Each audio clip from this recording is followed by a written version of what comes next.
Hello, hello, it's Annie from Mountain Crest Gardens, and I'm here with the lovely Debra Lee Baldwin, succulent expert and author of 3 succulent books, including Succulents in Container Gardens. So that's why you're here today, because we're going to be working with this square container, and I'm going to definitely need your eye for design in how to compose a succulent arrangement in a square with all these corners and kind of edges to it.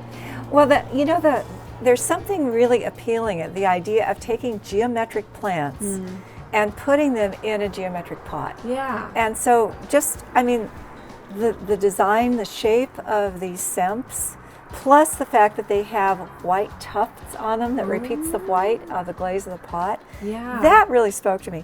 And I also had a second idea, so I'm just going to show you real quick how these look in here.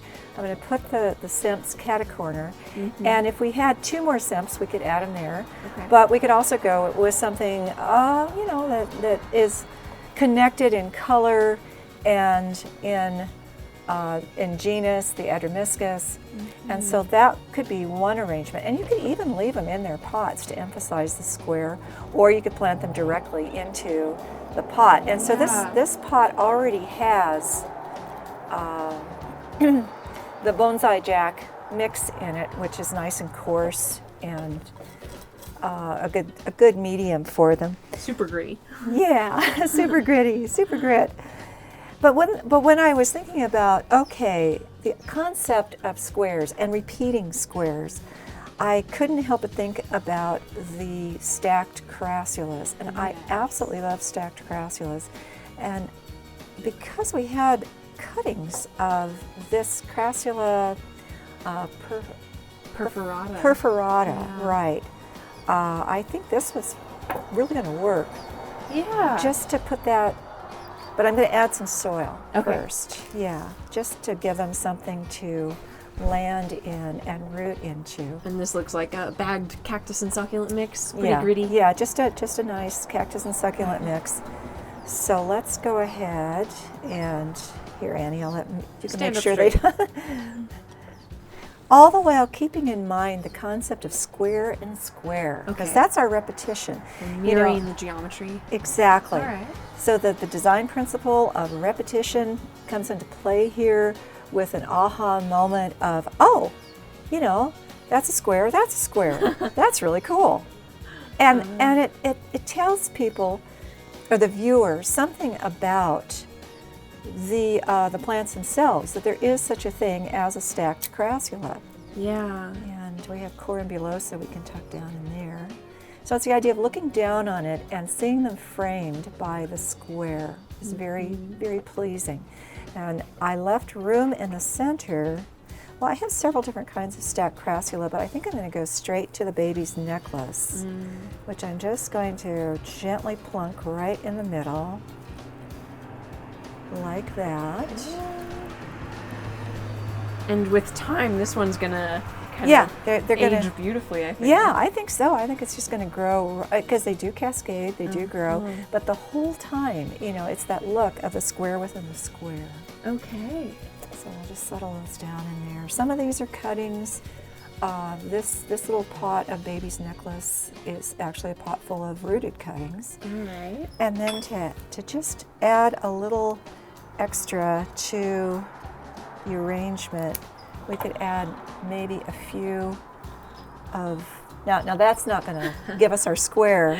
That's not going to read square when you look down on it, and I think that's important. I think we want to be able to see squares whenever we look down on it. So we can... I hope you'll be able to take a picture of this one for us in a couple of months. We can see an after, how it matures. How it's grown in.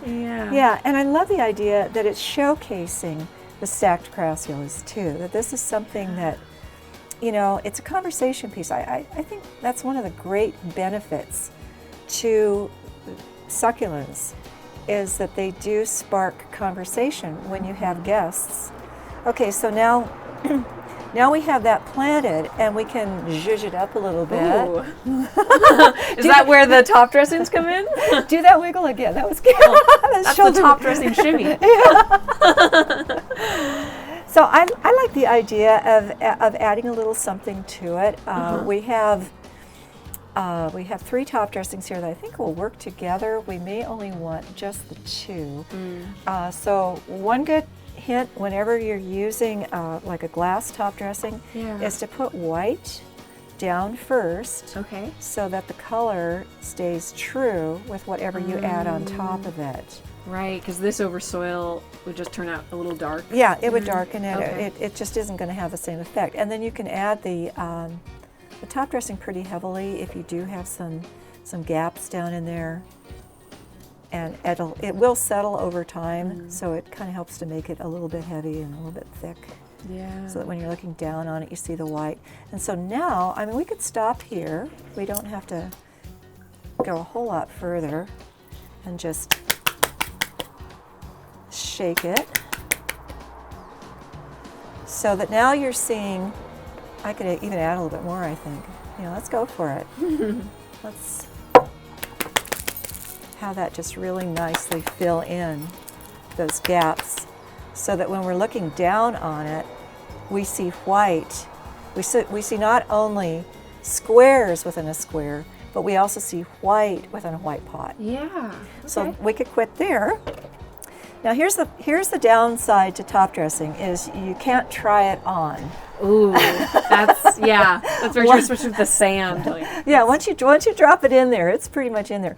So here's one option is to go with, you know, a little bit of color, which would echo the blue in the rosettes, which is pleasing. Yeah. But we also have this marvelous, chunky, almost ice-like glass, and that would be easier to pull out if we don't like it.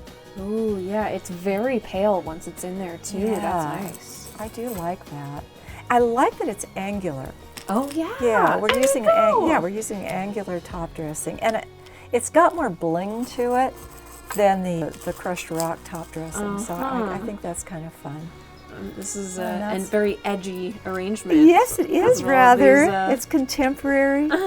All these lines and shapes. And there you have it. Nice. Oh, thank you so much. I learned so much in these 2 arrangements. Thank you for all of the hot tips. And for more succulents and squares, Debra has a fantastic video that you should absolutely check out. We'll have it linked around here.